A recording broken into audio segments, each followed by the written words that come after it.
ามหัวสะพานน้ำคลองลาวไทยนี่เป็นสัญญาณบ่าวเวียงจันทร์กับสาวน้องคายสิได้นำเพียงแอวใจทั้งตู้รถไฟสายไม่เวียงจันทร์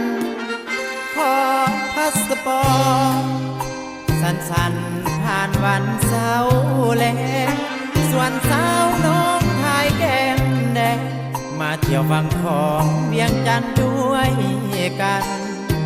ให้จะนำพาหลานสาวหญ้าเที่ยวสมถิ่นฐานนครดินแดงภูจันทร์ที่มีตำนานสองฝั่งแม่คลองเสื่อมทางรถไฟเหมือนเสื่อมสายใจสัมพันธ์ให้บ่าวหลานสายภูจันทร์มาเกี่ยวดองกันกับสาวฝั่งคลองผ่านมาก่อนนั้นสายตาต้องกันบ่ได้ตกลงบ่ได้นั่งเคียงโศกยงไกลๆดนเหมือนวันนี้ทั้งตู้รถไฟสายผ่านเวียงจันทร์น้องคายอำนวยบ่าวสาวสาวไทยลืมเคยใจสนิทแทนเธอเป็นแก้วเป็นดอกน่าน้ำของบอกกันอีกเลยสมัครเป็นไทยเป็นเคยขอเพียงน้อง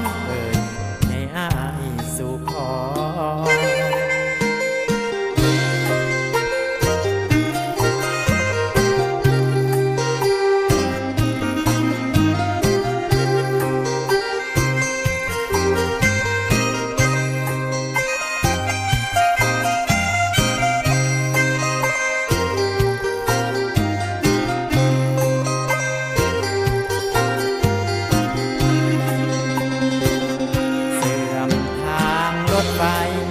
เหมือนเสื่อมสายใจสัม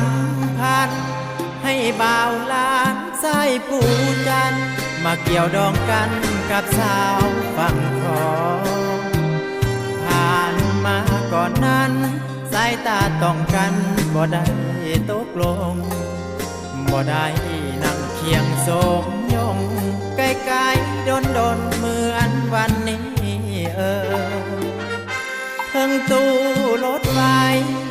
สายผ่านเวียงจันทร์น้องคายอำนวยบ่าวสาวไทยลืมเคยใจสนิทแทนเธอเป็นแก้วเป็นดอกน่าน้ำของบอกกันอีกเลยสมัครเป็นไทยเป็นเคยขอเพียงน้อง